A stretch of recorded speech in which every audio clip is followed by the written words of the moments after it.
Hi, and welcome to Making Music. My name is Dan Aronie, and I'll be your host for the next half hour. This show is sponsored by Guitar Showcase in San Jose, California, and I've been a member with them, a working stiff for the last 32 years. We have a very special musical guest today.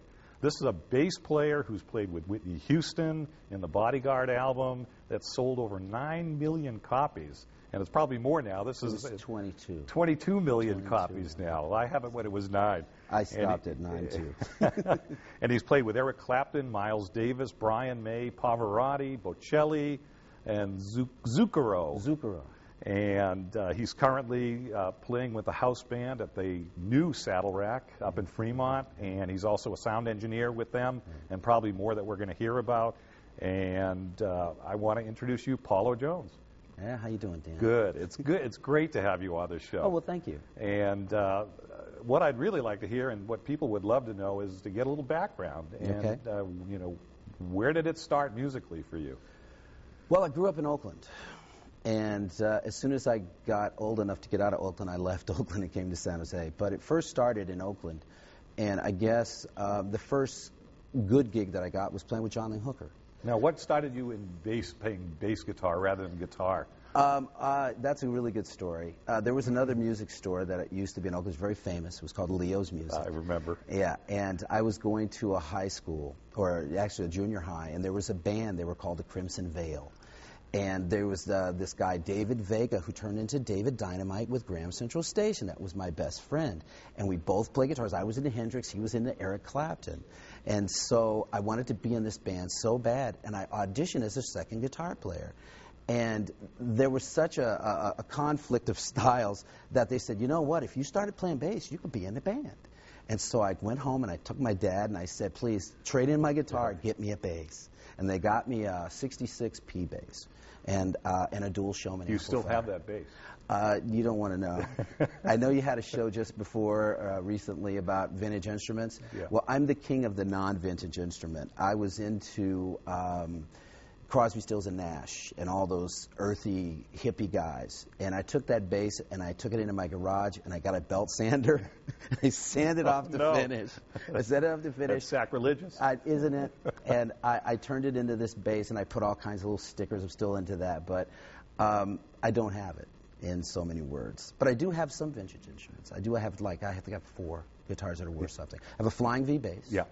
I have a BC Rich Eagle, which I don't know what that's worth at this point. I have a Gibson vintage Flaws, my father's bass, an EB3. Yeah. And I have a 65. And you know, it's funny because when we're talking about bass players compared to guitar players, I think the average bass player maybe has 3 or 4 or 5 instruments. Right. And they just do not spend the money, and they don't do the vintage thing the way the guitar players, where the average guy that I deal with is maybe 30 to 50, and they have probably 10, 20, 30, 50 guitars. Right. And they just spend money like it's, there's always, what's the next one? How am I going to get it past my wife?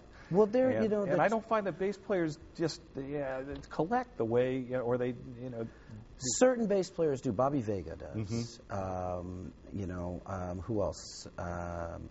Dave Jeffries. Dave Jeffries. Everybody in the Bay Area knows Dave Jeffries. He told me once, I said, well, he goes, how many basses you got? I said, well, I got about 25. Yeah. He goes, I got 400. And I just heard he sold most of his collection. Yes, he did. $650,000. $650,000. Yeah. He was at my house just recently, really? And I was sitting there like this. And I'm shaking my head, I know. The whole time, And now he still has a collection of 150 or so Stingrays or Music Man. He's a Music Man fanatic. Yeah. But let's get back to you. Okay. So we're in the band, and you're playing bass now. And I'm playing bass now. And so the band made a record. It was called How's Your Mother, Sweetie? Which went, how's your mother, sweetie? It was one of those things, okay.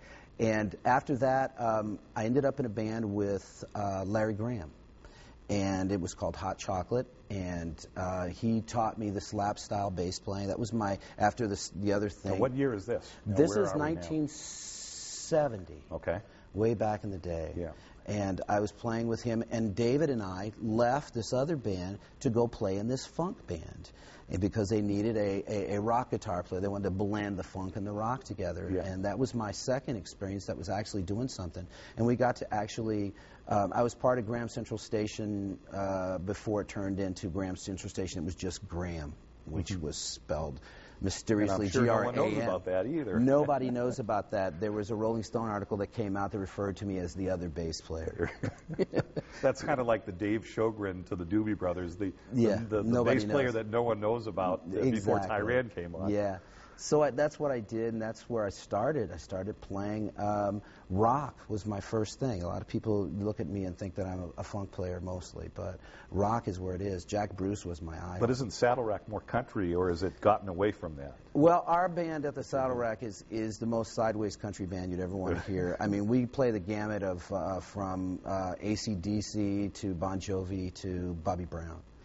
So the Saddle Rack is not as much real, true country as it used to be. For the first set, it is. Really? Yeah, we do Merle Haggard, and we do the traditional stuff, George Strait. And then after that, it's a concert. Yeah. And we just rock them as hard as we can. Now let's go back to Graham again. So we're past there. Take us... Okay, then after that, I started playing with this producer. He was in a band with Narada Michael Walden. He's a producer and drummer around here, played in Mahavishnu Orchestra. And he's an Italian guy. His name is Corrado Rustici. Now, Michael Walden, he drummer, correct? Yes. Okay. He actually produced the Whitney Houston stuff that I played Okay. on. So that's how I got that. And So you met him, and he called you, and what did they put, a group together of studio musicians to do this? Or well, there explain, because this is a great thing. I mean, what a cool thing to be on this album. Yeah, this album actually, there's some interesting stuff about it. My position, I have some instruments here that I played on. I brought them here.